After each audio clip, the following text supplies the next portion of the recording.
Damage control में जुटी है मोदी सरकार। पेपर लीक पर एक के बाद एक बड़े फैसले। मुरली मनोहर जोशी भी छात्रों के पक्ष में बोले, क्या शिक्षा मंत्री पर भी आएगी बड़ी खबर। आधी रात को पीएम मोदी का संदेश, फास्ट ट्रैक कोर्ट का बड़ा ऐलान, शिक्षा विभागों में भी बड़ा फेरबदल, सोनम वांगचुक का अनशन भी खत्म। लेकिन सबसे बड़ा सवाल अब भी वही, क्या धर्मेंद्र प्रधान की कुर्सी बचेगी। तख्त भी रहते नहीं, ताज भी बदल जाते हैं। अब नौजवान जागते हैं, अंदाज भी बदल जाते हैं। सियासत चाहे जितनी चाले चल ले, वक्त आने पर हालात भी बदल जाते हैं। ये बात अगर इस खबर के लिए कही जाए तो गलत नहीं होगी, क्योंकि पेपर लीक का मुद्दा अब सिर्फ छात्रों का आंदोलन नहीं रहा। ये सरकार की साख, विपक्ष की रणनीति और आने वाले राजनीतिक समीकरणों का बड़ा इम्तिहान बन चुका है। एक महीने से ज्यादा समय से देश अलग अलग हिस्सों में छात्र प्रदर्शन कर रहे हैं। विपक्ष लगातार शिक्षा मंत्री धर्मेंद्र प्रधान के इस्तीफे की मांग कर रहा है। ऐसे माहौल में गुरुवार का दिन अचानक घटनाओं से भर गया। सुबह प्रधानमंत्री नरेंद्र मोदी खुद सामने आए, फिर फास्ट ट्रैक कोर्ट का ऐलान हुआ, शिक्षा विभाग में बड़ा प्रशासनिक बदलाव हुआ और देर रात प्रधानमंत्री ने छात्रों के नाम वीडियो संदेश भी जारी किया। और फिर आंदोलन का बड़ा चेहरा माने जा रहे सोनम वांगचुक ने अपना अनशन खत्म कर दिया।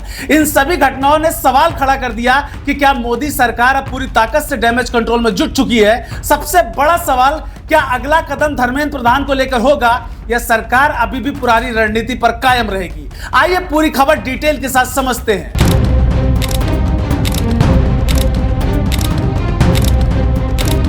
नमस्कार, मैं हूं आपके साथ बबली। बीते 24 घंटे में केंद्र सरकार ने कई अहम कदम उठाए हैं। प्रधानमंत्री नरेंद्र मोदी ने कहा कि युवाओं का भविष्य सरकार की सर्वोच्च प्राथमिकता है और पेपर लीक करने वालों को अब तेजी से सजा दिलाने के लिए फास्ट ट्रैक कोर्ट बनाए जाएंगे। दोस्तों, इसके बाद कानून मंत्रालय ने विशेष अदालतों की तैयारियां शुरू करने की जानकारियां भी दी है। दिल्ली, मुंबई, कोलकाता और मध्य प्रदेश हाईकोर्ट के अधिकार क्षेत्र में विशेष अदालतें स्थापित करने की दिशा में काम शुरू होने की बात कही गई है। आपको बता दें, सरकार का दावा है कि अब ऐसे मामलों की रोजाना सुनवाई होगी ताकि दोषियों को जल्द से जल्द सजा मिल सके। और इसी दौरान शिक्षा मंत्रालय में एक बहुत बड़ा प्रशासनिक बदलाव भी देखने को मिला है। आपको बता दें, वरिष्ठ ISI अधिकारी ने नरेश गंगवार को नया शिक्षा सचिव बनाया है, जबकि विनीत जोशी का तबादला दूसरे विभाग में कर दिया गया है। राजनीतिक गलियारों में इस फैसले को सरकार की जवाबदेही वाले संदेश के रूप में देखा जा रहा है। दोस्तों, सरकार की तरफ से आधिकारिक तौर पर इसे प्रशासनिक निर्णय बताया गया है, लेकिन विपक्ष इसे पर्याप्त कदम मानने को तैयार नहीं है। उनका कहना है कि जब तक राजनीतिक जिम्मेदारी तय नहीं होगी, तब तक सवाल बने रहेंगे। रात होते ही प्रधानमंत्री नरेंद्र मोदी ने करीब 2.5 मिनट का वीडियो संदेश जारी किया है। उन्होंने कहा कि पेपर लीक लाखों छात्रों और उनके परिवारों के लिए पीड़ादायक है। उन्होंने बताया कि आरोपियों की गिरफ्तारी हुई है, दोबारा परीक्षाएं कराई गई है और अब सरकार स्थायी समाधान के लिए नया कानून लाने जा रही है। प्रधानमंत्री ने भरोसा दिलाया है कि कैबिनेट इस मसौदे पर चर्चा करेगी और जल्द ही इसे संसद में पेश भी किया जाएगा। सरकार ने यह भी संकेत दिया है कि परीक्षा प्रणाली में सुधार के लिए आगे और भी कदम उठाए जा सकते हैं। तो दूसरी तरफ आंदोलन से जुड़ा एक और बड़ा घटनाक्रम सामने आया है। दोस्तों, केंद्रीय मंत्रियों की मुलाकात के बाद सोनम वांगचुक ने अपना अनशन समाप्त कर दिया है। उन्होंने बताया कि सरकार ने शांतिपूर्ण प्रदर्शन करने की इजाजत दी है और इसे आगे न बढ़ाने, संसद में परीक्षा सुधार पर चर्चा कराने और हालिया घटनाओं से प्रभावित परिवारों के मुद्दों पर सकारात्मक रुख भी दिखाया है सरकार ने। उन्होंने कहा है कि इन मुद्दों पर बातचीत की जाएगी।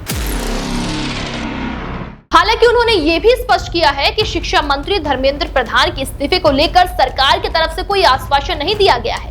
यानी आंदोलन का सबसे बड़ा राजनीतिक मुद्दा अभी भी जस का तस बना हुआ है। दोस्तों, इसी बीच भाजपा के वरिष्ठ नेता मुरली मनोहर जोशी का बयान भी चर्चाओं में बन गया है। उन्होंने प्रदर्शन कर रहे छात्रों, खास करके छात्राओं पर बल प्रयोग को पीड़ादायक बताया है और कहा है कि युवाओं की चिंता को सहानुभूति और स्थायी समाधान के साथ सुना जाना चाहिए।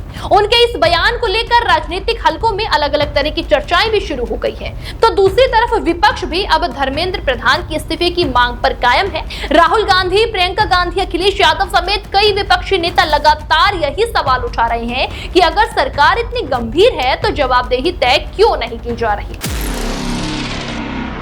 अब पूरा ध्यान केंद्र सरकार के अगले कदम पर है। क्या सरकार सिर्फ कानून और प्रशासनिक बदलाव तक ही सीमित रहेगी या फिर कोई बहुत बड़ा राजनीतिक फैसला भी सामने आएगा?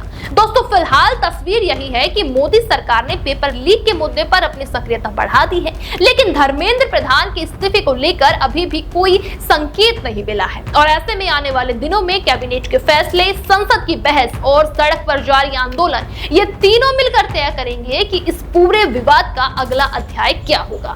आपको क्या कुछ लगता है, हमें कमेंट में जरूर बताएं। देश दुनिया की हर बड़ी, सटीक और भरोसेमंद खबर देखने के लिए अभी विजिट करें हमारे वेबसाइट nowuttarpradesh.com और nownoida.com पर, क्योंकि यहां आपको सिर्फ सुर्खियां नहीं बल्कि पूरी जानकारी मिलेगी।